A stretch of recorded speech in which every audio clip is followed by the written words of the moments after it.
Scientists discovered something Atlantis-like near Australia. There used to be an entire continent that's now underwater. Here's what happened to it. Around 70,000 years ago, during the last ice age, there was a huge landmass called Sahul. It was located in the southwestern Pacific Ocean. This ancient supercontinent connected what we now know as Australia, New Guinea, Tasmania, and the Aru Islands into one giant piece of land. Imagine lush tropical rainforests surrounded by beautiful mountains. Sahul's tallest mountains were in the New Guinea highlands, with peaks reaching over 13,000 feet. This beautiful place was home to a variety of unique animals, most of which were pouched creatures. But back then, they weren't just koalas and kangaroos. Sahul was filled with different types of grazers, burrowers, scavengers, and predators. It was home to a huge diprotodon, a powerful hunter thiosolio, and a horrifying megalania, a creature that's much larger than any living lizard today. It was a unique place because the rest of the world was filled with placental animals at the time, like wolves, elephants, and humans. In Sahul, the only normal mammals were bats and rodents. But not all its parts were the same. The Timor, Arafura, and Carpentaria regions were covered by hot savanna and dry forests. It looked kinda like modern Australia, hot air deserts with scrubland, steppe, and temperate forests along the eastern coast. Back then, people were migrating all across the world. They made an incredible journey from Southeast Asia to Sahul and first arrived here from 60 to 45,000 years ago. They mostly traveled by foot and crossed the sea using bamboo rafts and simple boats. They came there from an ancient landmass called Sunda, which includes parts of Southeast Asia. They traveled across a series of islands known as Wallachia and eventually spread across Sahul. And it wasn't a small journey. Sahul was huge, around 4.1 million square miles. That's bigger than the USA or Canada. It stretched from the equator to around the southern part of New Zealand. So they arrived in what is now Australia and became Australia's first people. Scientists think that Sahul had a population of 500,000.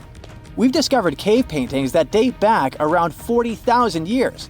It's a hunting scene depicting an anoa, or miniature buffalo, facing figures of humans and animals. Researchers are trying to figure out how these early settlers moved across Sahul and where we might find archaeological evidence of their journey. To do this, they created a landscape evolution model. The simulation showed how Sahul changed between 75,000 and 35,000 years ago. It showed potential migration routes and archaeological sites. Humans likely traveled along coastlines and rivers. But how did Sahul get submerged off the coast of Australia, similar to the mythical Atlantis? During the last ice age, much of the Earth's water was locked up in large ice sheets and glaciers. The sea levels were much lower than they are today. After that, the global temperatures increased. The ice sheets melted and the sea levels rose, flooding the land bridges that once connected different parts of Sahul together. About 8,000 years ago, New Guinea separated from mainland Australia, and then, about 6,000 years ago, Tasmania did the same. We still can explore the underwater parts of Sahul thanks to new technology. Divers explore and collect samples directly from the ocean floor. Underwater drones can go to places that are too deep or dangerous for humans to explore. And with sonar mapping, scientists use sound waves to create maps of the ocean floor. It's like using an echo to see what's underwater. The sound waves bounce off the seabed and come back, helping us create a picture of what it looks like. Deep underwater, archaeologists have found stone tools and other artifacts. They also discovered fossils of animals like Diprotodon and Thylasolio. By studying the underwater terrain of Sahul, they learned about the ancient rivers, lakes, and coastlines that existed during the Ice Age. But Sahul isn't the only underwater continent. Sahul isn't the only hidden gem of Southeast Asia. Take Sundaland, a place made up of Sumatra, Java, Borneo, and some other islands. This place was crazy huge during the Ice Age, but now almost fully underwater. Almost, but not entirely. The parts above the ocean are teeming with life.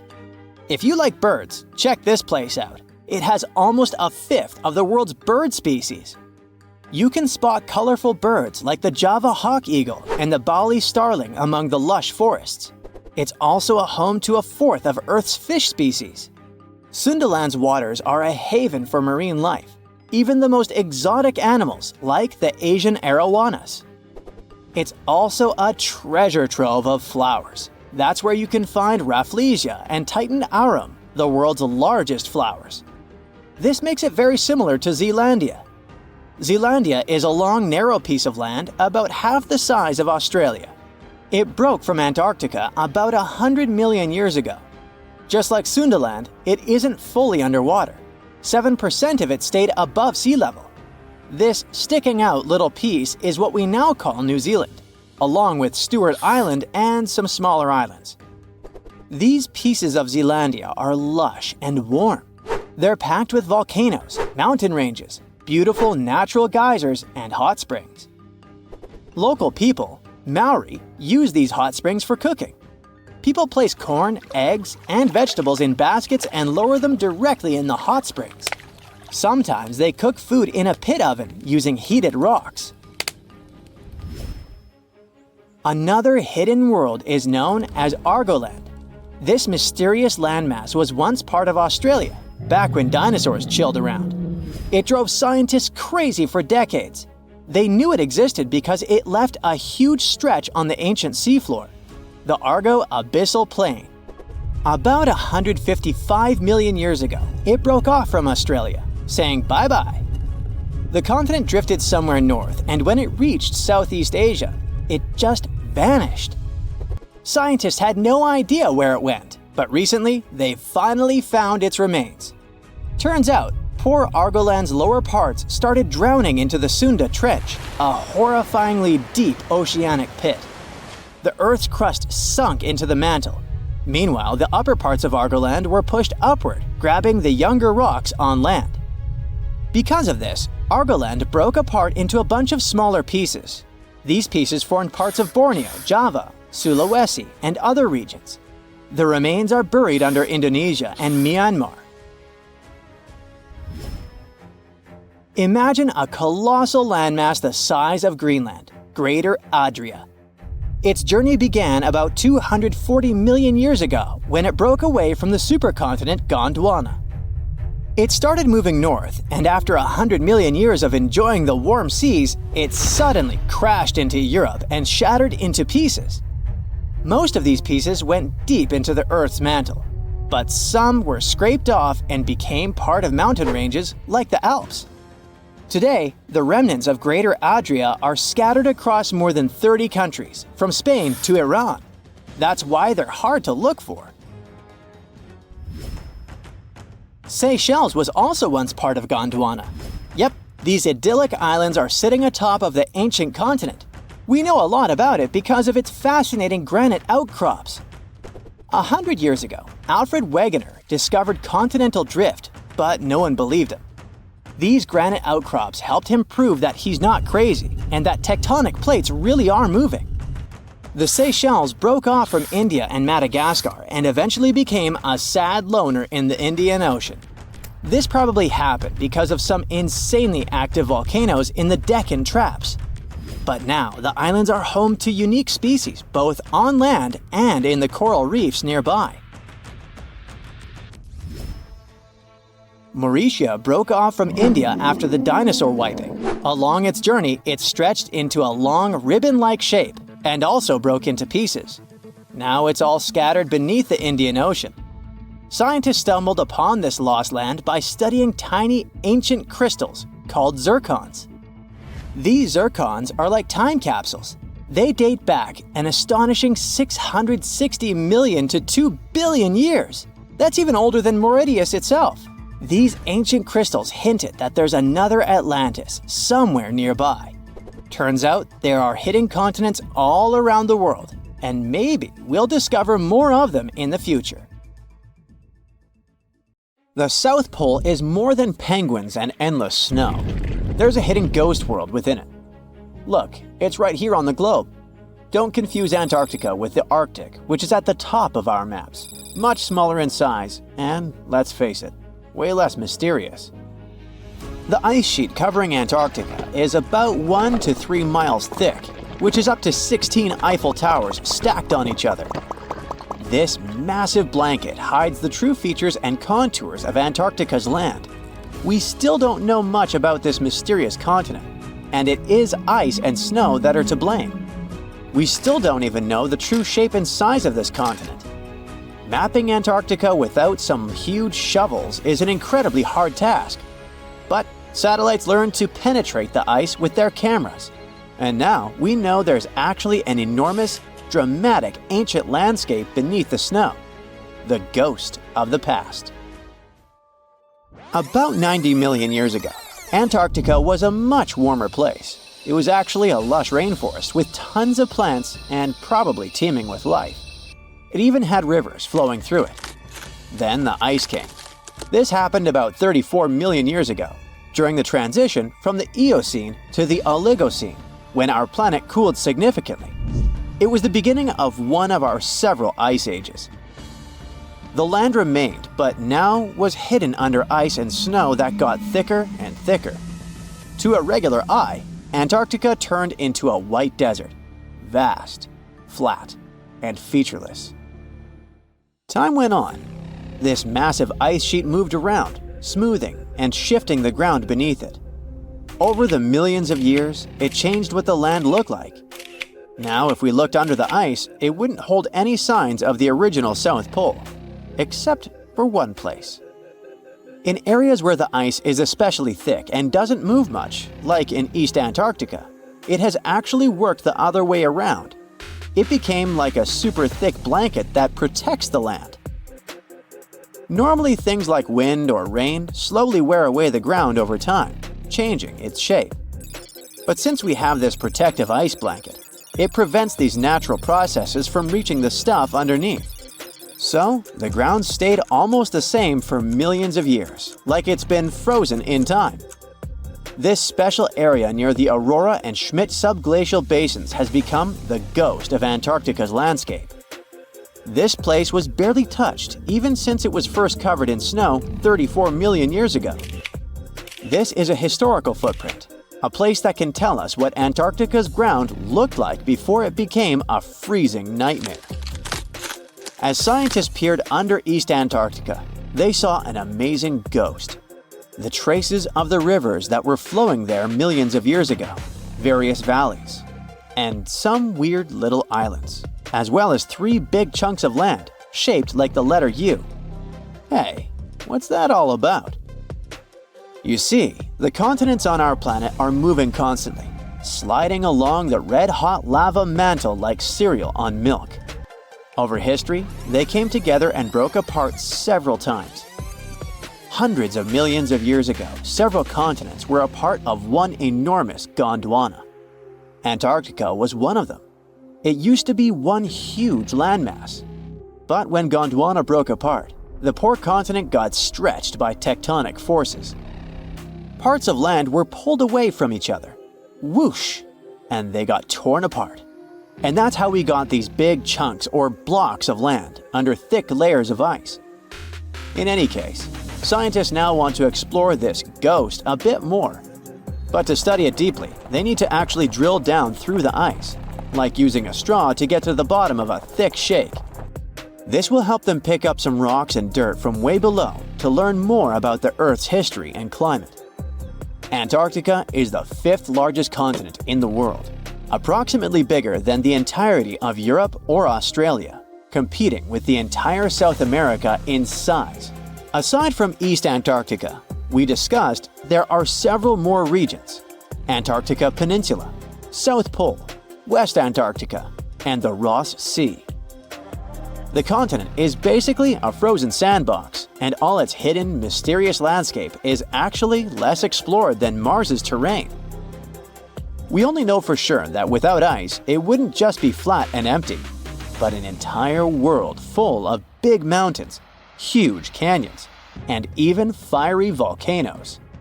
Some of these volcanoes are so huge that they peak above the layers of snow.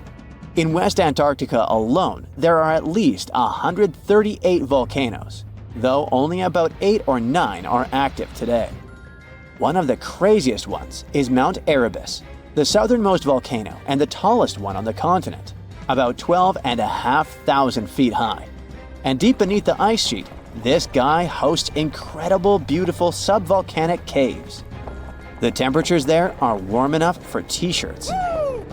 The Antarctic Peninsula, or Lesser Antarctica, looks like a bunch of mountainous islands deeply underground. It has newer volcanic rocks that are part of the Pacific Ring of Fire, which is like a giant circle of volcanoes and earthquake zones around the Pacific Ocean. The Greater Antarctica is a huge part, almost as big as Australia. It consists of East Antarctica and the South Pole. Beneath the ice, it's a place of rocks that have been around for a very, very long time, including the special zone we mentioned. You probably know that Antarctica is nearly devoid of humans. No wonder, with a mean temperature of about minus 46 degrees Fahrenheit. But even though this place is horrifyingly cold and deserted, life still clings on. You guessed it, in the underworld. In 2017, scientists found DNA traces of algae, moss, and even possibly unknown small animals in the deep caves. That means that even in such crazy conditions, there are still unique ecosystems thriving in little isolated warm pockets beneath the snow. There was another incredible find beneath Antarctica's Ross Ice Shelf, a lively ecosystem vibing within an underground river. Scientists have long suspected that Antarctica's underworld should have some freshwater lakes and rivers. One day, a satellite spotted a groove there. They decided to explore it and used a hot water drill to melt their way through the ice. As they reached the underworld, they dropped a camera into one of those hidden fresh rivers. And at first, they thought they'd find just some rocks or something. But instead, they stumbled upon hundreds of amphipods, tiny shrimp-like creatures. Little ones instantly swarmed around the lens. Shrimps blocked the camera and scientists couldn't check out what they wanted to. Pretty funny, but at least that means that there really is an important ecosystem deep within Antarctica. Now, they're gonna explore it. And all this is just the beginning of the mysterious underworld. Antarctica's snow also hides the deepest canyon on Earth under the Denman Glacier. Well, Mariana Trench is still the deepest point on Earth, but it's a part of the oceanic crust, geologically speaking. Also, in 1958, explorers found a huge mountain range under the ice, as big and tall as the famous Alps Mountains. The range stretched for about 745 miles with peaks as high as 1.7 miles. And all this magnificence is buried under tons of ice. Who knows what else we might find there? Antarctica holds about 60% of our entire planet's freshwater, which means it would be pretty bad if it melted. For example, there's this Doomsday Glacier, officially known as Thwaites Glacier. It's a huge ice formation, about the size of Florida, and it's melting right now. Every year, the sea levels rise by 4% because of it. If this guy melts away completely, the sea levels all around the world will increase by 2 feet, which might not sound like a lot, but it would be catastrophic for coastal areas. Luckily, researchers have found that even if its ice shelf were to collapse in the next 50 years, the glacier itself wouldn't retreat as quickly as they feared. It's still losing ice rapidly, but it would be quite a slow process. Hey now, get ready to dive into the Sea of Mysteries, also known as the Black Sea. It is the largest inland body of water in the world, bigger than the entire state of California. It has dozens of lost ships and some secret underwater tunnels. And some people believe it's an ancient quarry that was mined out in 6 stages. The Black Sea has distinct vertical layers that don't mix, with higher and lower salinity. The salty water comes from the Mediterranean, and fresh water comes from rivers. 10 of the largest rivers in Europe flow into the Black Sea. It receives more fresh water from the rivers and rainfall than it loses from evaporation. The extra water flows through the Bosphorus into the Marmara Sea. There are two flows going through the straits. The upper flow leaves the Black Sea and takes surface water out of it. The bottom flow carries salt water from the Mediterranean to the Black Sea. That's why the upper layers of the Black Sea are less dense than its saltier lower layers. The oxygen that comes from the atmosphere and photosynthesis stays in the surface layers. Everything deeper than about 300 feet in the middle and up to 500 feet near the edge is not fit for life. Only certain bacteria can survive in these conditions. Although there's no air deep down in the Black Sea, the upper layer is home to around 750 species of phytoplankton. Eggs and larvae of fish and invertebrates chill in coastal regions. There are also 180 fish species in the Black Sea, and some of them are valuable, such as horse mackerel, spiny dogfish, and sprat. The water level in the Black Sea is always the same because there are no high or low tides, so the sea is always calm, quiet, and serene on the surface. But it has one surprise feature: an underwater river. It's a current of salty water flowing through the Bosphorus Strait and along the seabed. This amazing discovery was made by scientists from the University of Leeds and was announced in 2010. It's the first undersea river of its kind ever found. The river forms because salty water from the Mediterranean Sea spills through the Bosphorus Strait into the Black Sea, where the water is much less salty. The no-air zone of the sea is an ideal conservation chamber for what's hiding on its bottom. The Black Sea is like a treasure trove for shipwrecks, and we discovered it by accident. Some maritime archaeologists were studying sea levels to see how quickly the water levels rose after the last ice age, and they ran across over 40 previously unknown shipwrecks as a complete bonus. Researchers used two remotely operated vehicles to explore the seafloor and the wrecks. Thanks to it, we have a video and detailed 3D images of the ships that were stitched together from thousands of high-resolution photos. According to the New York Times, some of the standout discoveries among the 44 ships found include a medieval training vessel from the 13th or 14th century. Expedition members nicknamed another ship from the Ottoman Empire the Flower of the Black Sea for its beautiful petal carvings. The team also noticed unusual details on other ships, like coiled ropes, chisel marks, rudders, and other carvings. So far, they haven't announced any plans to excavate the shipwrecks, but the ships might be filled with historical treasures like books, parchments, and documents. It's worth a try to rescue them. The most extraordinary discovery in the Black Sea is what archaeologists believe to be the world's oldest intact shipwreck. It has been lying undisturbed for over 2,400 years. This ancient Greek vessel, 75 feet long, was found with its mast, rudders, and rowing benches all still in place, over a mile beneath the surface. Researchers believe the ship was a trading vessel, like those depicted on ancient Greek pottery, such as the Siren vase in the British Museum. This vase, or vase, dating from the same period, shows a vessel carrying Odysseus past the Sirens.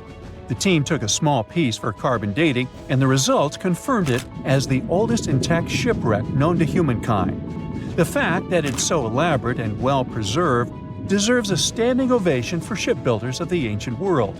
Without microbes, worms, or other creatures to eat away the wrecks, it's no wonder the ships are in almost perfect condition. If the Titanic had sunk in these waters, we would have found it in a much better state now, not being eaten by nasty underwater microorganisms.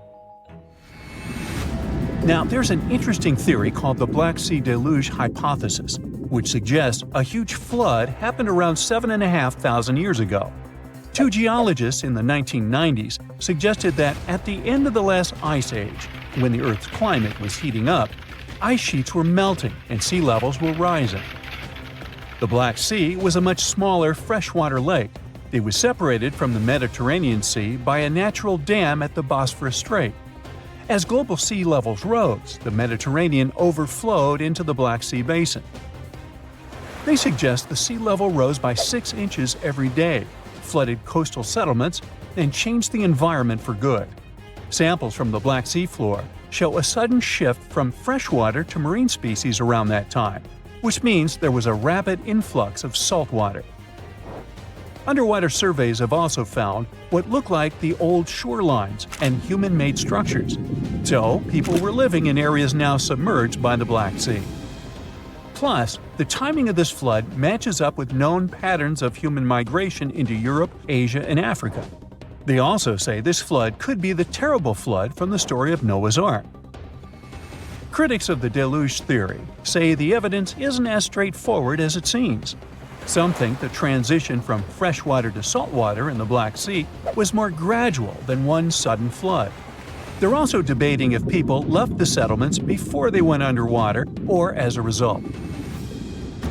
An old chronicle that's been around for about a century says there were 2 underground tunnels starting in what is now Romania and Bulgaria and stretching all the way under the Black Sea to Turkey. Back in the day, peasants used these tunnels to move their flocks of sheep to the Ottoman Empire and countries on the Asia Minor Peninsula. Who built these tunnels and why they run under the sea is a complete mystery. At some point, the entrances to these tunnels were sealed off for national security and were under tight guard. The security forces knew all about these massive tunnels and kept them off limits. In the 1980s, a group of people working on the Danube-Black Sea Canal accidentally found another entrance to these mysterious tunnels. This one was in a cemetery in a town of Romania. Canal workers used it to regularly cross over into Bulgaria. One more cool thing about these 2 tunnels is that some people think they were built thousands of years ago. If you ever try to dig a tunnel under the sea, you'll know how tricky it is even now with all the tech we have. So if the tunnels are really that old, whoever built them was super advanced for their time. Now, there's an urban legend that says that the Black Sea has its own version of the Bermuda Triangle. Fishers describe some wild whirlpool that appears out of nowhere and drags entire flocks of birds, ships, and even small islands under the sea. And once, things got even wilder with a ship that vanished under weird conditions in 1944. It was during daylight, and some black fog with green flashing sparkles suddenly surrounded the vessel. No one has ever seen it since, and no one knows for sure if the story is true. But it sure adds a spooky touch to the mysteries of the Black Sea. Now, when you think of Norway, things that come to mind are the sun that never sets in the summer, unbelievable nature, the fact that it's one of the happiest countries in the world, even white bears that freely roam in the wild. I'm guessing they're happy too. Already planning your trip to this dream country? Well, don't rush. You'll have to review your budget. Fuel there is 10 to 15% more expensive than in other Western European countries. A meal at a cafe for one person will cost at least $30. Plus, consider yourself lucky if you manage to find a hotel at $100 a night. If you Google the most expensive country in the world, you'll see this list. Switzerland, which is meanishly expensive. The United States, duh, been there, know that. Luxembourg is not a surprise either. And then, all of a sudden, you see Norway. Just so you know, a family of 4 would need over $4,000 a month just to exist in Norway. And it doesn't even include rent. Specialists say that Norway is around 7% more expensive than in the US. Norway is a bit weird though. Usually the richest countries have national currencies that are stronger than the US dollar. Take Swiss francs, for example, or the Kuwaiti dinar, which is literally the boss when it comes to currencies. Like one Kuwaiti dinar can snag you $3.25 US. Now, here's where the mismatch comes. The Norwegian krone is dubbed the weakest currency in the West. Well, how come? In the wild world of global currencies, the Norwegian krone used to be a tough player known for smart money moves. But surprisingly, it is now the weakest currency in the West, taking a big hit in the last decade. It has fallen hard against the US dollar and euro, causing concern for central banks and money folks worldwide. The oil price roller coaster is a major factor in the krone's struggle, as Norway relies heavily on oil exports. But even with oil prices relatively high, it remains historically weak against major currencies. The weak Norwegian krone is affecting everyday folks too, with prices rising on almost everything due to heavy imports. Inflation is growing, leading to interest rate hikes by the Norges Bank. High interest rates are hurting the housing market and making life more expensive for Norwegian citizens. So one of the supposed reasons for why Norway is so expensive might be weak national currency. What else is particular about Norway? Well, climate for sure. It may be hard to imagine a freezingly cold country plunging into riches. It's an imagery we usually see on social media with geotags Dubai, Saudi Arabia, or even Kuwait. And it makes sense to think now that all the riches are somewhere southward, as these places have strong oil-based economies and super strong currencies. But in reality, better economies in the south are a current trend. Ever wonder why cold countries seem to be raking in the cash while the hot nations are just hanging out? Turns out, those living in chilly climates had to hustle just to survive winter. Think building shelter, stockpiling food, and keeping that fire burning. Meanwhile, those basking in the sunshine had it a little easier with hunting and foraging year-round. This theory holds true even in the land down under. Sydney and Melbourne, the top dogs in Australia's wealth game, also happen to be some of the coldest cities, while Darwin, the warmest city, is lagging behind. Some might argue that this theory doesn't hold up when we look at ancient civilizations or modern hotspots like tropical Singapore. But hey, times change, and so does wealth generation. Back in the day, it was all about farming, but now it's more about industry and innovation. So, Norway may seem to have been bound to get rich historically and geographically. Still, it's not exactly so. Norway used to struggle a lot. Back in the day, it faced some tough times with harsh winters and tricky geography. They even had famines that pushed families to seek a better life in the US. So, how did Norway go from rags to riches?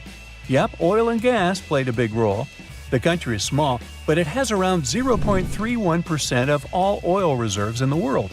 But in Norway, there's more to the story than just black gold. For example, the top oil reserve is not some Arabic country, but Venezuela, which claims up to 20% of the world's liquid gold. Still, Venezuelans' economy is far from stable, so it's not all about oil. Although bested in forest size by other European nations, Norway was an unrivaled powerhouse in lumber during the Age of Sail.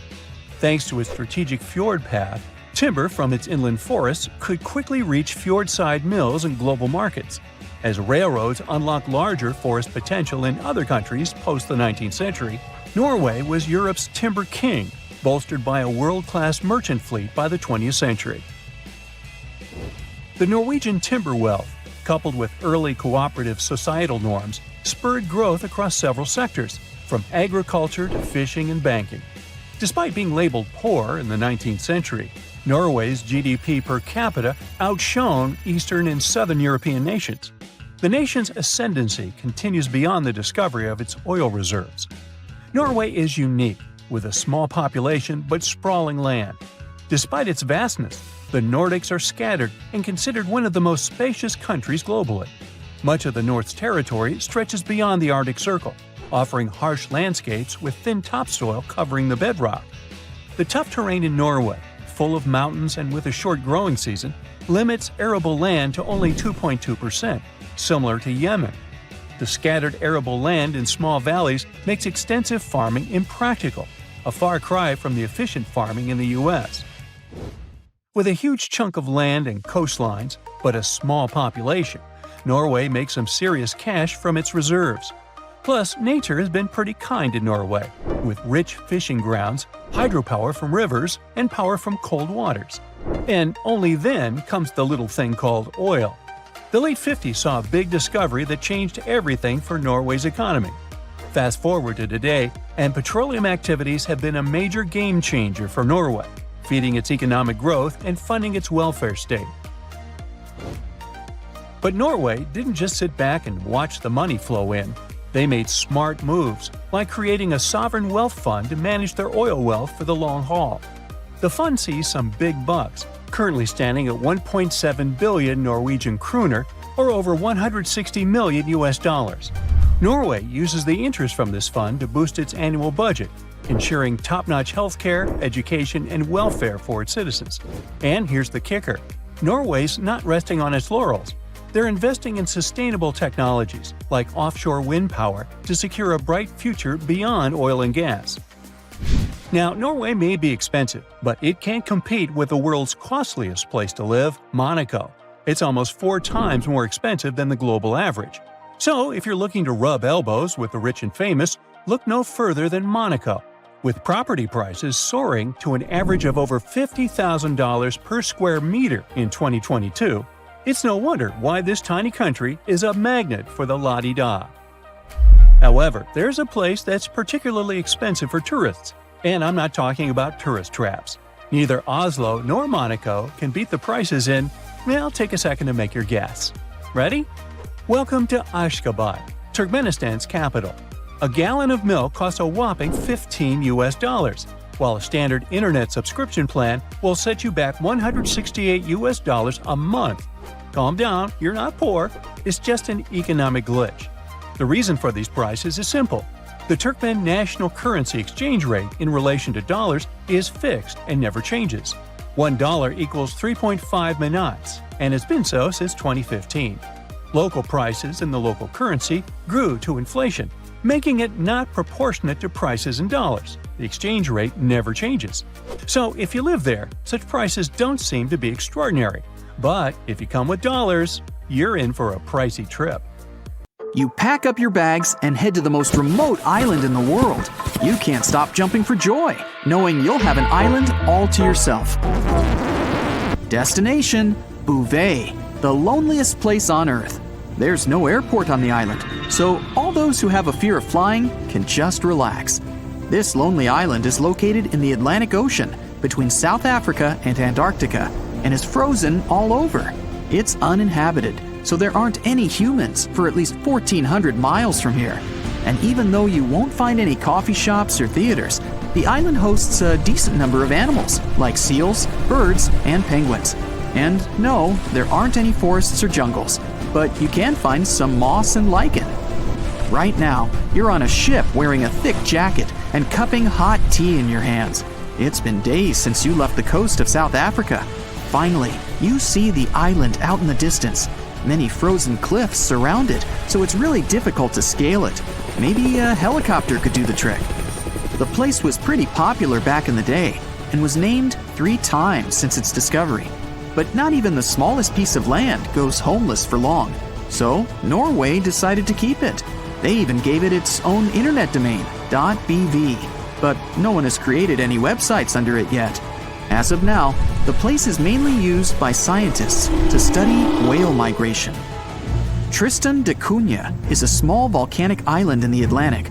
It's quite lonely too, but this time you can actually find some settlers. Its closest neighbors are Buenos Aires in Argentina and Cape Town in South Africa, both of which are more than 1,000 miles away. Just like Bouvet, this place doesn't have an airport. You could catch a ship from Cape Town instead, for a 7-day voyage costing you between $800 to $1,500. Be prepared for a long visit. These ships don't come and go every day. You may find yourself booking a place for an entire month before going back home. There's no mistaking this place with its giant 6,700-foot volcanic cone, which actually erupted in the 1960s. Luckily, they were able to evacuate everyone to a neighboring island in time. This little piece of land is home to no more than 280 people and has its own decent economy to sustain itself. About 1,300 miles south is St. Helena, a more vibrant and hip island because, guess what? It has an airport. Planes fly all the way from South Africa once a week. But there's a trick. Pilots have to be specially trained to land in the mountaintop airport. The country is smaller than Rhode Island, the smallest state in the U.S., but what it lacks in real estate, it makes up for in its rich history. Napoleon spent his final years on the island, and it's also home to the oldest tortoise in the world. Population here doesn't exceed 5,000 people, who love to enjoy the beach and the amazing highland scenery. In 1790, a group of British and Tahitian sailors reached a chain of islands in the South Pacific, in the middle of nowhere. Seeing as they were stuck and loving the isolation, they decided to create a settlement on one of them. Later, these land spots would be called Pitcairn Islands, and still, only one would be left inhabited. The population? 50 people. You can find a mix of cultures between British, Polynesian, and other Pacific Islanders thriving and living life to the fullest. And why wouldn't they? All 4 islands have incredible subtropical climates and rich volcanic soil for crops and vegetation. In 2016, it was labeled the world's second largest marine protected area. Be prepared for a long sea voyage if you plan on paying a little visit. You can catch a ride on a supply ship that hosts 12 passengers each trip. 2,500 miles off Africa, in the southern part of the Indian Ocean, you'll find Amsterdam Island. No, the capital of the Netherlands didn't pack up and sail away. This remote island is home to an extinct volcano that rises to about 3,000 feet, and the place itself is only as big as a mall. There are no permanent residents, but it hosts scientists and a research facility, around 30 people. All the way north is the Norwegian archipelago of Svalbard. Seems calm and peaceful, with people enjoying their days. Except, wait, get back inside. This place is known as Polar Bear Island, where the bear population outnumbers the human one. You may arrive by plane or ship, but either way, you'd be getting a breathtaking view of snowy mountains and cute, colorful buildings. Despite the curious bears, people have been able to maintain a stable life there, and the island is actually home to many nationalities from over 50 different countries. Svalbard welcomes anyone to stay and live without a visa, as long as they have some place to stay and a job to make a living. It's located roughly 500 miles north of Norway in the Arctic Ocean. But where isn't the only tough question. It's when you go, too. If you're not a nocturnal type, then consider going there in the bright half of the year, where you could experience sunlight nearly all day, every day.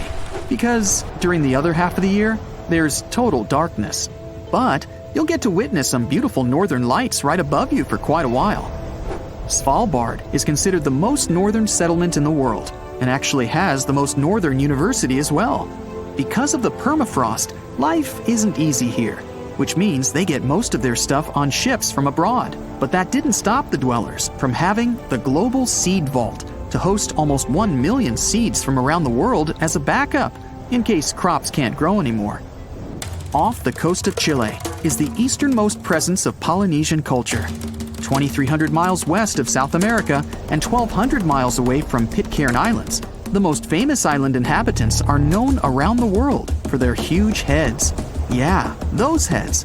More than 600 are scattered across Easter Island, but archaeologists dug deeper and discovered that their bodies are buried beneath the ground. The island is also known as Rapa Nui, or the Great Rapa. It doesn't have white sandy beaches, but the dry sunny spots and amazing ashen cliffs were formed by the lava from volcanoes. North Sentinel Island is a beautiful paradise with just one problem. No one is allowed to enter it.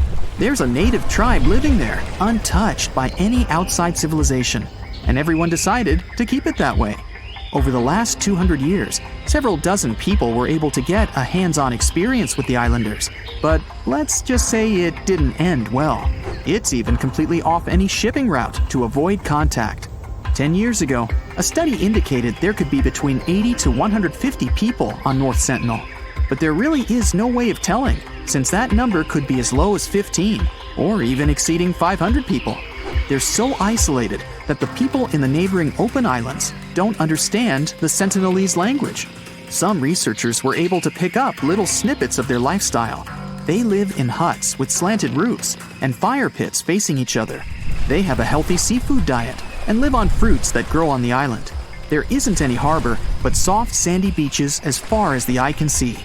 Too bad we can't get in. Tuvalu is a young island country in the west central Pacific, made up of 9 small coral islands placed in a chain-like formation.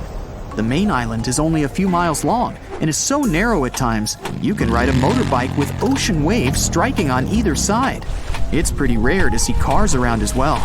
The locals are mainly of Polynesian descent and speak Tuvaluan, but you can easily get around with English. The country has an airport, but when there are no flights, the entire landing strip turns into a football field and playground for everyone to enjoy. Despite not having many tourists, Tuvalu is known around the world for its own web domain, .tv, which it leased to a Canadian television company. Makes sense to me. The Amazon River, the boat, and dense jungle on both sides. All is silent. Only the engine is revving, and you look around nervously under the earnest gaze of the Peruvian guide. Suddenly, the man smiles and points ahead. This is it. you finally arrived at Iquitos. The city is hidden deep within the Amazon rainforest. On one side, Iquitos is surrounded by water, and on the other lies thick, impenetrable rainforest as far as the eye can see, making this city extremely difficult to reach. First, you had to fly to Peru's capital, Lima, a vibrant coastal city. From there, you traveled by bus through Peru's vast jagged mountains before being plunged into the heart of the Amazon rainforest. 3 days into this bus journey, you reached a small town where the road suddenly stopped. At over 140 square miles, Iquitos is the largest continental city in the world that cannot be reached by road. You're still over 200 miles away from Iquitos, so from here you take a boat ride along the hot, humid Amazon River before finally reaching the remote city 5 days after you left Lima. When you arrive in the city, you notice many of the houses are built on tall stilts. This is because, in the springtime, the river surrounding Iquitos swells up, submerging parts of the city in water. For this, Iquitos has been nicknamed the Venice of the Amazon. The stilted houses are tall enough to avoid the murky waters of the Amazon River. You hear loud buzzing coming from all around the city. It sounds like a gang of bikers have arrived. In reality, these are motocarrios. There are very few cars in Iquitos. Instead, they have motorcycles with small passenger cabins attached to them. There are around 45,000 of these things whizzing around Iquitos, making the city very noisy. Your trip to the most isolated places has just begun. So, you head to Norway and arrive in the capital city Oslo. Immediately, you hop on another plane. After a 3-hour flight, you land at the world's northernmost public airport, Longyearbyen. You step off the plane to see a small and colorful town enclosed by snow-topped mountains. There's no settlement further to the north than this. Longyearbyen translates to the Long Year Town, named after its American founder, coal miner John Longyear. You take a walk along the coast of the small town. The water is a beautiful crystal blue. You decide to dip your toe in to test it out. Ow! Bad idea. The average temperature of the water here is 32 degrees, making it ice cold. In the distance, you can make out a fuzzy white creature. It's a polar bear. In fact, it's a group of them. In Longyearbyen, polar bears famously outnumber humans. Around 3,000 of these animals populate the area compared to the human population of 2,300. Finally, the sun sets. You grab a blanket and sit back to take in the stunning view of the northern lights. Now, imagine you're walking in the scorching heat across Egypt's Great Sand Sea. You've been walking for miles, hours, days even, dreaming of water, greenery, and a place to rest, when suddenly you come across a small settlement with olive groves, palm trees, and even freshwater springs. This isn't a heat-induced mirage. It's the Siwa Oasis, an Egyptian city of 23,000 people and a miracle of nature. You travel here by flying to Egypt's capital, Cairo, and then embarking on a lengthy and desolate bus ride across the desert. When you finally spot some greenery amongst the sand, you have reached the Siwa Oasis. After refreshing yourself in the cool waters of the springs, you explore the city further and come across ancient ruins. This city has existed since 10,000 BCE, and many historical remnants can still be found there today. Amongst these ruins, you notice there are newer buildings. These are where the modern-day Siwi people live. You spend some time with the Siwi, a friendly and unique community of Egyptians. They tell you all about their city.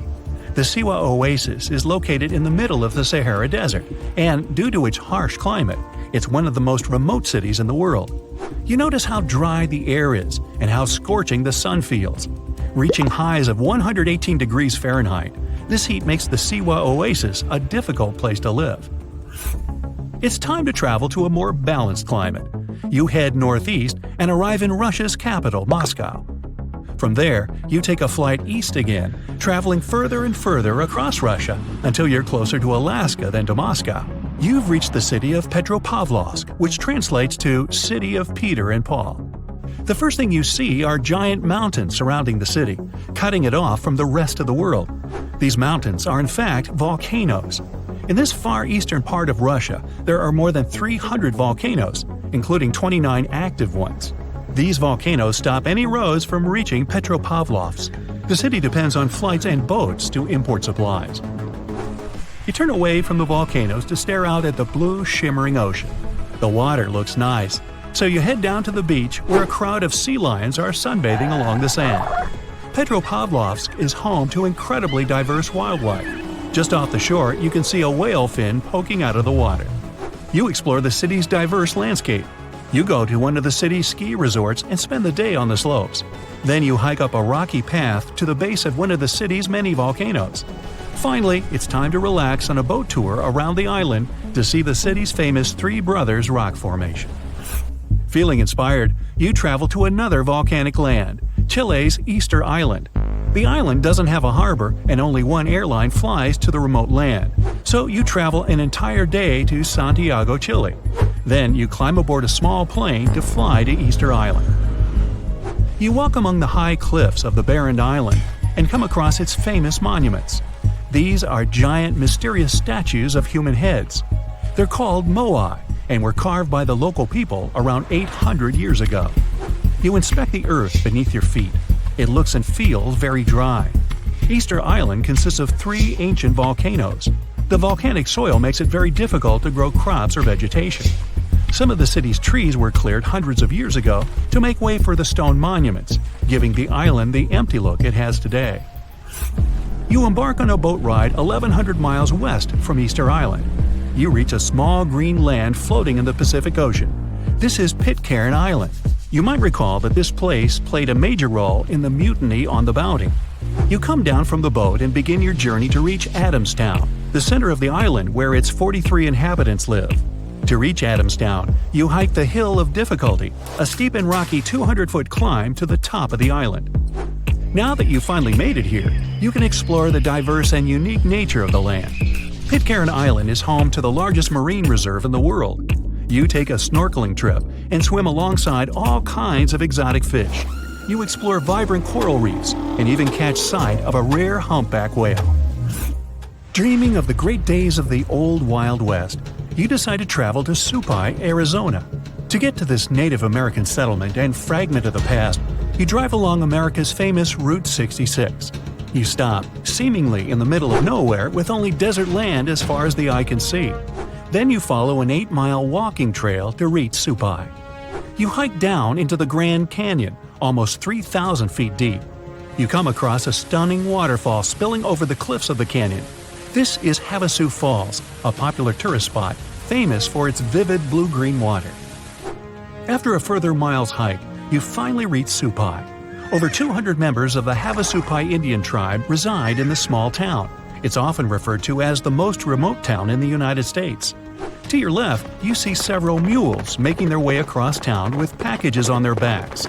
Because no roads lead to this small settlement, mail is delivered by a mule train. Without it, it would take the average mail carrier a 16-hour hike to complete this route. You walk around the area and come across many more towering blue waterfalls. The untouched nature and great views of the Grand Canyon make the long hike worthwhile. After a beautiful sunset, nighttime falls, and there are no lights for miles. The land is lit up by the countless stars shining overhead. The conditions on this mysterious island might teach us how we can live on Mars one day. Devon Island is, to this day, the largest uninhabited island on our planet.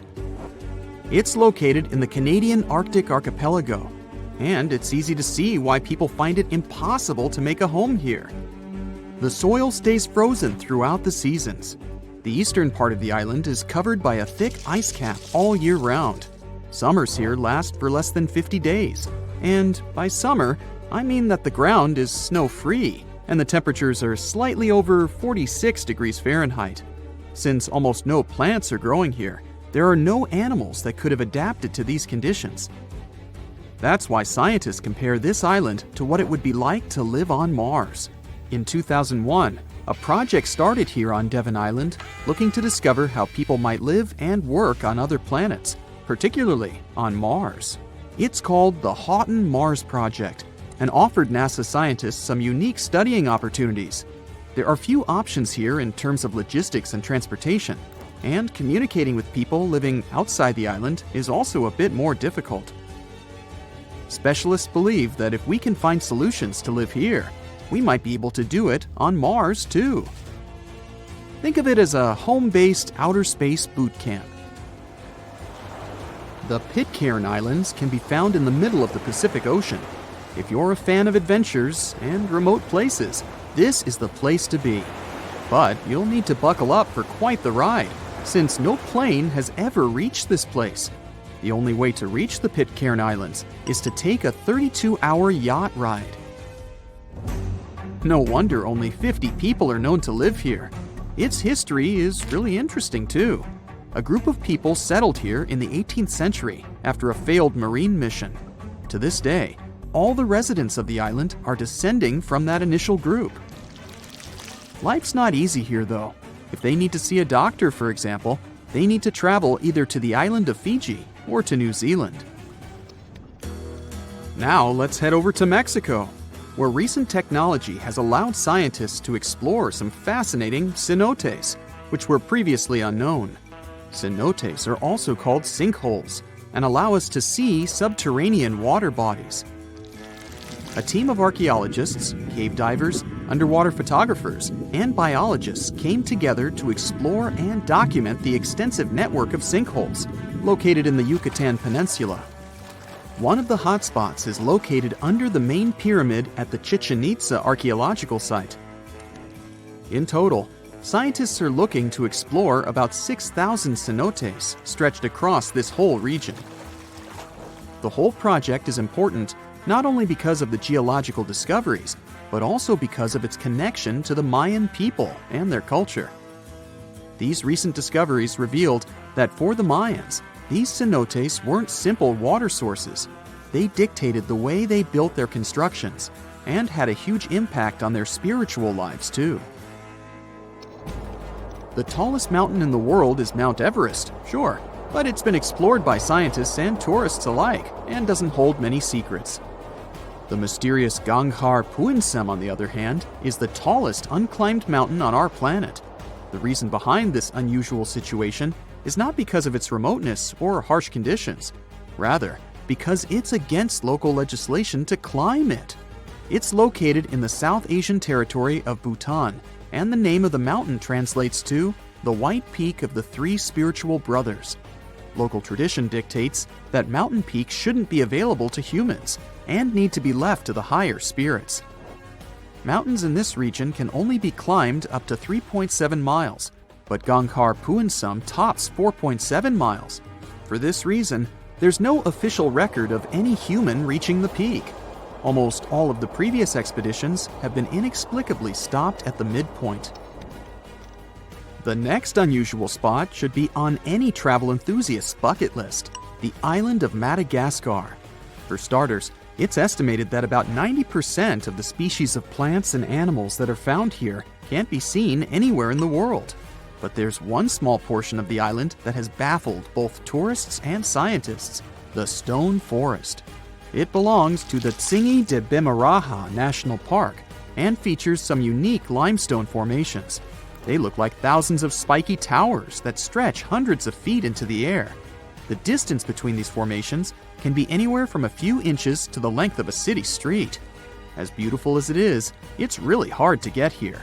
It'll take you a few days to get there from the nearest city. Once you get to the park, it becomes really difficult to explore too. It can take a whole day to go across as little as half a mile.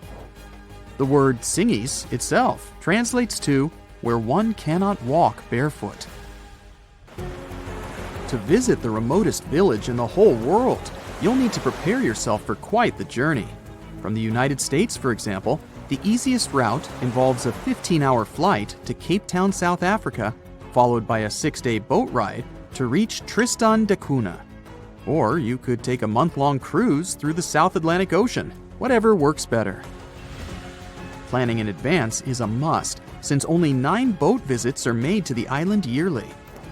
It's just 7 miles long and right in the middle of the South Atlantic Ocean, stretching a mere 37.8 square miles.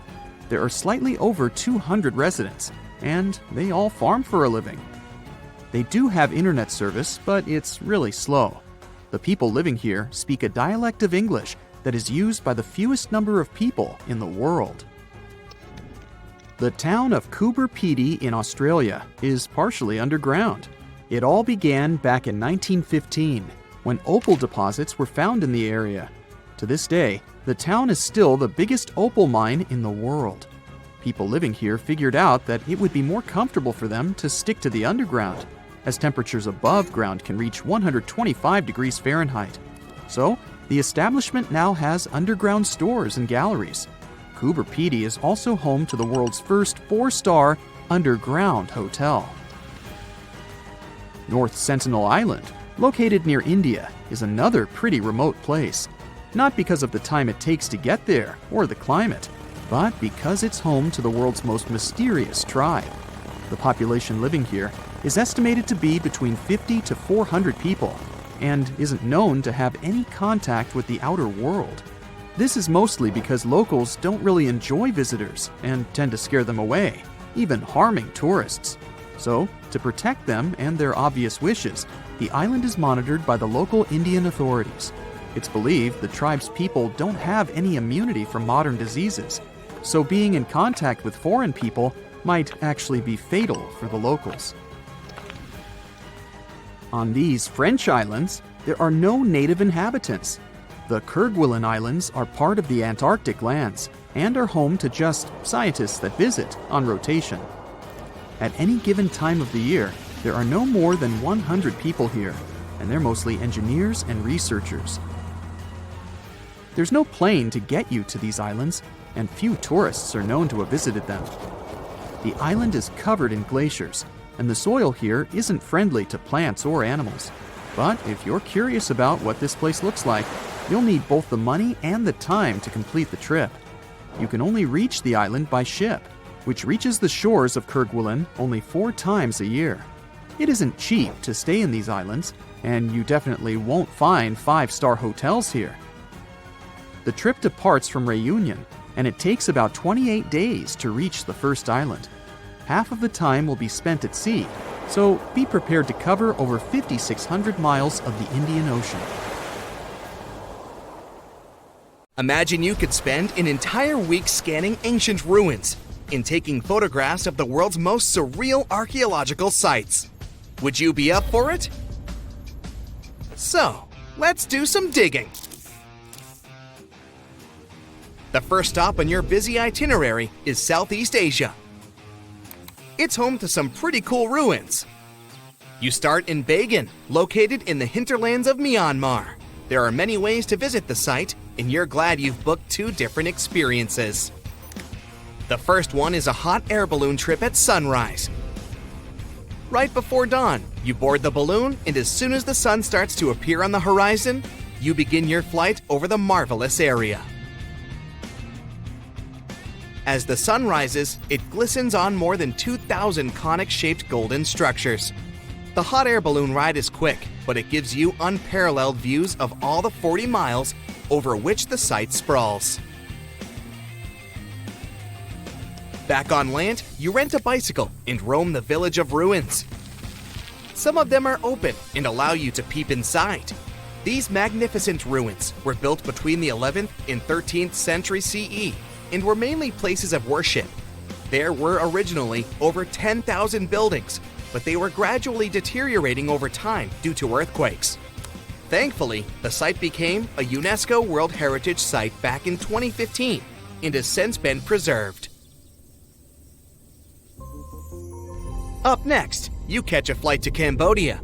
You take some time to visit Angkor, the world-famous archaeological site nestled deep within the jungle. Good thing you've brought bug spray with you. The city of Angkor was once the capital of the Khmer Empire from the 9th to 15th century. FYI, the word Angkor means capital city in the Khmer language. The city was founded by King Yasovarman I, and it became one of the largest cities in the pre-industrial world. Researchers say nearly 1 million people live there. Until today, Angkor is admired for its stunning architecture. The Khmer style is recognized in the use of huge blocks of sandstone. The towers are believed to have been once decorated with gold. But today, the site is a maze of vine-covered temples. The city was abandoned in 1431 and wasn't rediscovered until the 1840s. Oh, and just so you know, this is also a UNESCO Heritage Site. It became one in 1992, in case you want to brag to your friends about your culturally rich adventures in the future. Now, your trip continues in Egypt. You're here to visit the Karnak Temple in the city of Luxor. You opt for the most unusual way to get to Luxor. That is, a boat ride down the Nile River. Leaving Cairo, you head south until you reach the famous ancient city. Luxor was once the capital of Egypt and a true hub of power and wealth. That is why the Karnak complex is such a great archaeological site. You choose to visit it at night, and still at the entrance, you are struck by the site's beauty. In the evening, artificial lights cast a golden glow on the temple statues and stone columns. The temple is huge and was built mainly around the 18th and 19th centuries BCE. Each Egyptian pharaoh from that period left their own architectural mark on the site. The highlight of this tour is taking a walk through the Avenue of Sphinxes and discovering the Great Hypostyle Hall. This hall is filled with towering pylons and solid sandstone columns, a true wonder. From Egypt, you head down to Jordan. Now, if you like terracotta landscapes, you've come to the right place. The city of Petra is a marvel of the ancient world. Located in Jordan's desert, the city was a commercial hub back in the 4th century BCE. The Nabateans, an Arab Bedouin tribe, lived in the so-called Rose City and thrived for many years, having accumulated a significant amount of wealth. The city was known for its innovative water management system, which made the region inhabitable. And yes, you'll catch a glimpse of its ruins on your tour. The rock-carved gate-like structure Petra is famous for what is called the Pharaoh's Treasury. It stands at the main entrance to the site and is said to have a treasure hidden beneath it. Don't forget to stand right beneath it and take one of those classic pictures for social media. Once Petra has been ticked off the list, you fly to southern Europe. More specifically, to the tip of the Italian boot. You have a day trip scheduled to visit the ruins of Pompeii. Pompeii can be reached by car from the city of Naples. It's home to the eerie yet well-preserved ruins of a city that was once engulfed by lava. When Mount Vesuvius erupted in 79 CE, it left the city of Pompeii completely buried under millions of tons of volcanic ash. The ancient city was first discovered by beneath the volcanic rock in the 16th century, but it was first cleared from debris in the 1870s. Today, you'll be able to walk down the streets of these ancient Roman ruins and imagine what the town looked like in its heyday. Pompeii was a vibrant and rich municipality. The site's ruins revealed that many areas of Pompeii had boasted impressive bakeries, markets, and even houses with balconies, which were a sign of great wealth at the time. And believe it or not, even some artworks survived the eruption. Archaeologists found well-preserved frescoes and murals with mythological creatures. All this indicates that members of the high society lived there.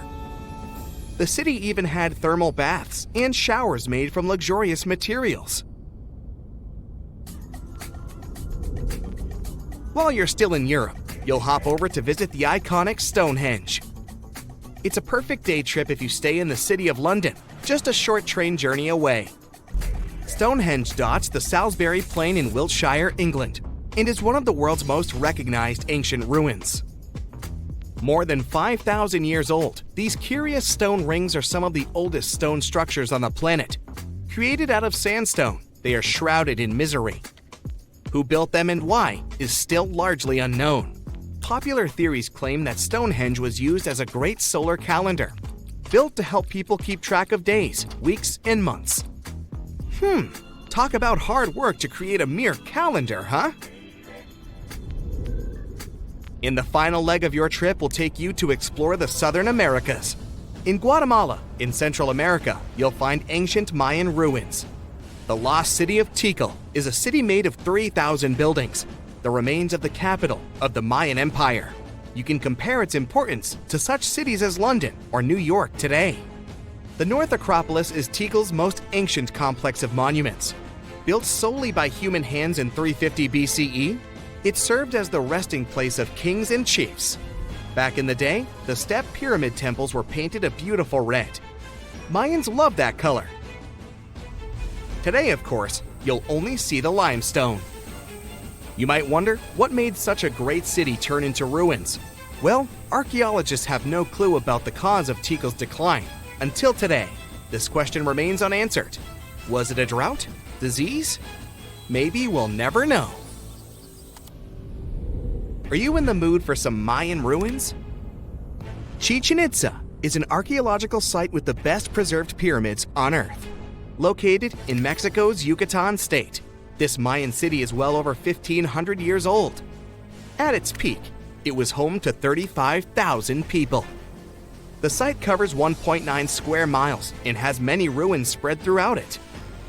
The highlight is El Castilla, a tremendous step temple, rising 80 feet above the ground. Its most peculiar feature is that it has 91 steps on each of its 4 sides, including the upper platform, which makes for 365 steps, the same as the number of days in the solar year. Phew, what an intense trip. Time to head home now and soak it all in. See you next time.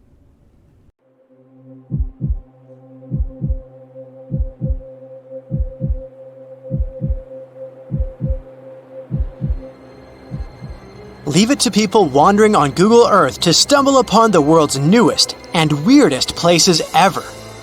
Like this mysterious pyramid discovered in Antarctica. Soon enough, the internet blew up with all sorts of theories regarding this unusual shape. Could it be a sign from a different life form? Is this pyramid indeed natural, or is it man-made? For starters, it's not the first time we've discovered a pyramid in the Antarctic. The first one was observed by the British Antarctic expedition in the 1910s and kept secret for a long time. Its discovery being kept hidden only added to the mystery. A second such structure was discovered in 2016, which further increased the interest in the matter. The mystery was soon enough deciphered by scientists. These formations are just mountains. They're located near the Ellsworth Mountains, a range over 250 miles long, so they're just mountain peaks that have broken through the ice sheet. As for their particular shape, it's just a coincidence. Pyramids are found throughout nature. The Matterhorn in the Alps and Mount Ballenstinder in Iceland, for example, are quite similar in terms of shape. As for the official name of these peaks, they're called nunataks, or peaks of rock peeking through a glacier or an ice sheet. Antarctica has way more incredible features, like the fact that it's home of 60 to 90% of the world's fresh water. That's because its ice sheet is the biggest on our planet, stretching across 5.4 million square miles. I'll spare you the calculations, but that leaves only 1% of the continent ice-free. Antarctica's ice reaches 2.7 miles thick at its deepest point, meaning half the height of Mount Everest. Should it ever melt completely, our sea levels would rise to roughly 200 feet. It wasn't always this cold, though. At some point in our planet's history, Antarctica had some average temperatures as the city of Melbourne has today. It took a lot of research, but scientists figured out that Antarctica's temperatures could have reached up to 62.6 degrees Fahrenheit. Sure, that was 40 to 50 million years ago, but if you think about it, it was at the same time when dinosaurs roamed our Earth. Time is also different on this icy continent. All the lines of longitude that help us calculate different time zones merge into a single point at the South Pole. Here, there are 6 months of daylight in the summer, followed by 6 months of complete darkness during the colder season. So, scientists working here stay, on average, in the same time zone they've come from.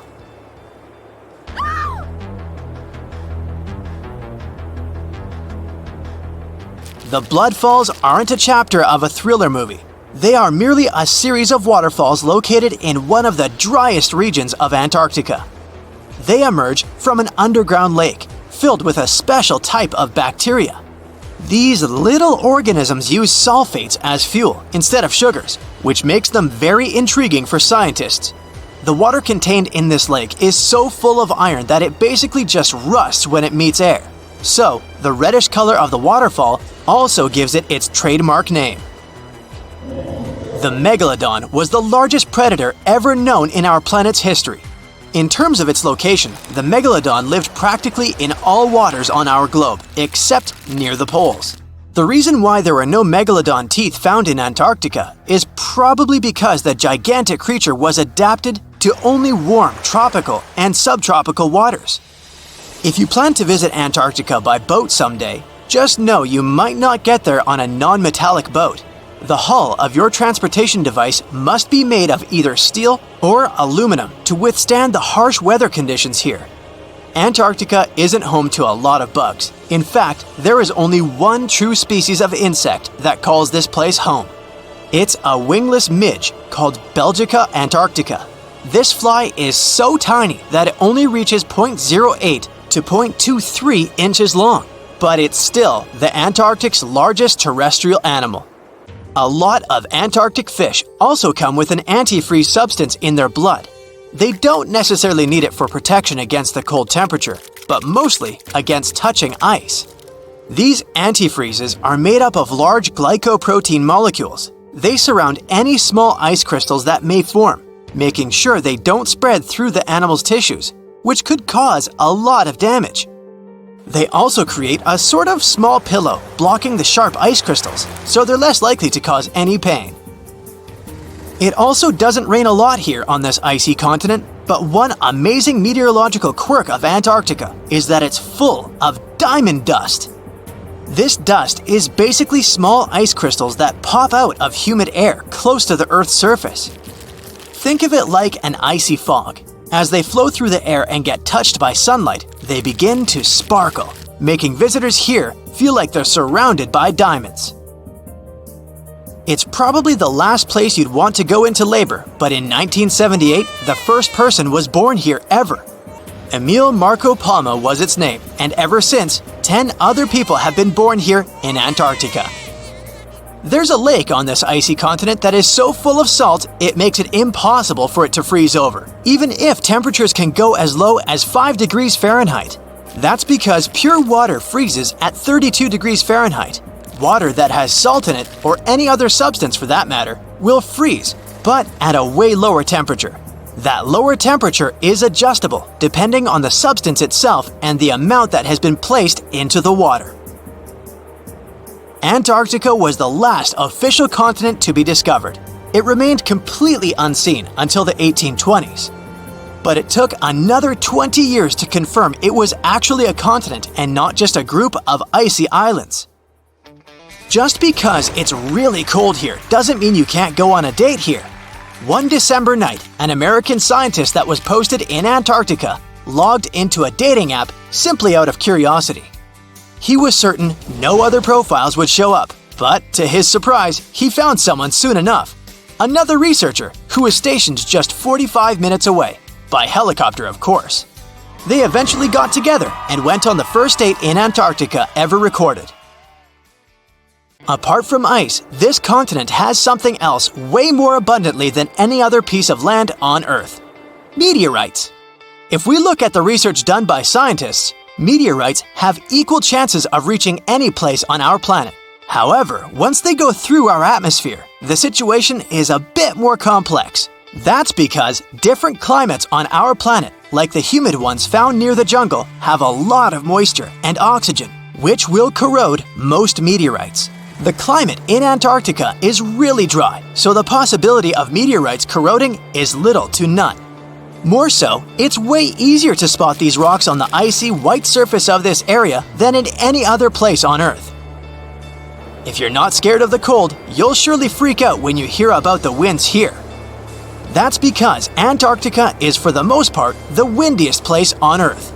Wind speeds have been reported here to reach even 200 miles per hour. Hey, come on, get your swimsuits ready, because we're about to go on a tour of the world's craziest pools. Say you find yourself in Australia, yearning for a little adventure. Well, then waste no time. Head down to Crocosaurus Cove in the city of Darwin. There, an unexpected predator will be waiting to take a morning dip with you. Yup, you heard correctly. Crocosaurus Cove offers the unique experience of swimming with saltwater crocodiles just a few inches away. Here's how it works. If you're one of the brave ones, you can choose to dive into a crocodile-filled pool inside a cage. The cage is a cylindrical plastic box, strong enough to keep you safe throughout the experience.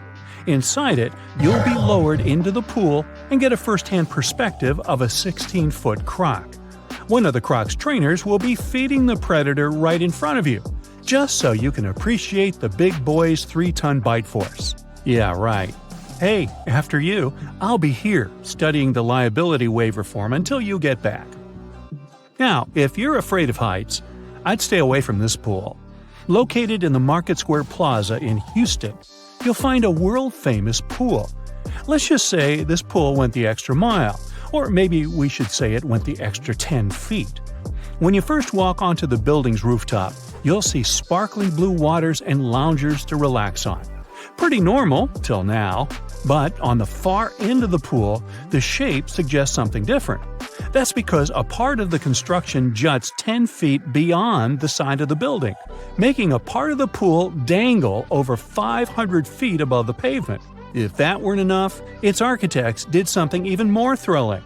The pool's floor is transparent. Any swimmer has uninterrupted views of everything that's happening below their feet. The 8-inch thick acrylic glass might be transparent, but its engineers assure you full safety for a breathtaking experience. If you ever wanted to feel like flying, I'd say this might be the closest you'll get to it. Nope, you first. In 2020, the Deep Spot Pool Complex in Poland broke the world record for the deepest pool around the globe. Some parts of the pool reach a staggering depth of 148 feet. It's a true diver's playground, designed to train those who need to reach particularly deep depths. Now, even if divers from all levels are welcome to jump into the pool, only experienced ones can explore the really deep parts of the pool. That's because it's so deep that on the way back, you have to perform stops back to the surface to avoid decompression symptoms. The pool costs $10.5 million and contains more than 2 million gallons of water. That's a lot of water. And below all that, it's composed of a large network of tunnels, obstacle courses, and even a small shipwreck used by divers to hone their diving skills. Oh, and they've even got a theme going on down there. To enhance a diver's experience, the pool is filled with ancient Mayan-like ruins as its main decor. Ah, Las Vegas, the city that takes things above and beyond, and especially they take your money. Well, if you're looking for an unparalleled swimming experience, then the Golden Nugget Hotel pool might do the trick. They've got one thing here you won't find anywhere else: a water slide that takes you right through the middle of a 20,000-gallon shark tank aquarium. You can slide as many times as you want, inches away from shark-infested waters. The tank has a variety of 5 species of shark, including 4 blacktop sharks, 3 tiger sharks, 4 sandbar sharks, 2 scissor sharks, and 2 nurse sharks, not counting the card sharks at the blackjack and poker tables. To complete the display, there are also hundreds of other exotic fish in the tank, and amazingly, it's rare that the sharks try to eat them. Believe it or not, it took $30 million to build this shark meat human enterprise. So, what do you say? Are you in? If you've been to downtown Singapore since 2010, you have surely seen this next swimming pool. It's impossible to miss it. The skyline of the city is dominated by the Marina Bay Sands Resort, a 55-story hotel that consists of 3 towers connected by a huge sky terrace. On this terrace, you'll find the hotel's jewel, the world's highest rooftop infinity pool, standing at a height of 620 feet above ground. It might be a scary experience, but the view is spectacular. Not to mention that the resort itself is an architectural wonder. The rooftop alone needed over 422,000 pounds of stainless steel to hold the total of 376,000 gallons of water that make up the pool. Just don't expect a tranquil environment in the pool lounge area. Overall, it's filled with tourists from 6 a.m. until 11 p.m. when it closes. Then again, taking a dip at the Marina Bay pool at night might be one for the books. The Città del Mare Resort isn't exactly a luxurious retreat on the shores of the Mediterranean. Located in Sicily, Italy, the resort raised the bar pretty high with its swimming pool complex. Usually, when you're vacationing at a beachside venue, you have a choice between swimming in the fresh water of a pool or the natural salt water of the ocean. But not here. At Città del Mare, you get the best of both worlds. Thanks to the network of pools connected by water slides, you can go from pool water to seawater in a jiffy. The pools are connected by the slides, which in turn can slide you all the way down to the Mediterranean Ocean. It may feel strange, starting in a chlorinated pool and ending up in the sea, but after your first time down the slides, you'll be certain to be climbing straight back up the stairs for another go. The stunning U-Butt Hanging Gardens is a resort located in the heart of Bali. It takes inspiration in part from the ancient Hanging Gardens of Babylon. Here, guests are in for a one-of-a-kind swimming experience. The hotel's split-level infinity pools offer spectacular views out across the backdrop. You'll swim nestled deep within the jungle. Besides that, the pool is built from magnificent solidified volcanic ash, lined with locally sourced stones.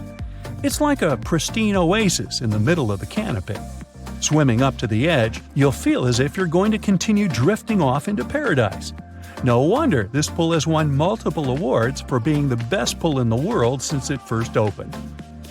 Now, if you like swimming in nature, you should also check this one out. The Chongwe River House is a safari resort located in the open plains of Zambia. The resort's unique feature is the individual villas' swimming pools, and the fact that they look like a natural landscape formation is just one of the reasons why they're impressive. Built from local materials such as pebbles from the river, the pool allows you to swim immersed in wildlife. Since it overlooks the Zambezi River, you'll normally see animals, such as elephants or giraffes, coming to quench their thirst a few meters away from the pool. You can even spot fearsome predators as they venture into the river for a drink, or a quick bite. It's described as one of the most exhilarating swimming experiences anywhere on Earth, and for a good reason. Our last unusual pool lies in Thailand. The Liberty Resort on the island of Koh Samui is home to the world-famous Red Pool. As the name suggests, their pool is not blue. Instead, the color there is a deep crimson red. Now, it might take a while before you're comfortable diving in, but maybe this will help. The water inside the pool is not red. Don't worry, it's actually transparent. The red effect is achieved by a mix of small red, orange, and yellow tiles on the floor. For your information, the tiles normally determine the color of a pool. Even if it looks pretty weird, it sure calls attention. And hey, I bet it's worth a swim anyways.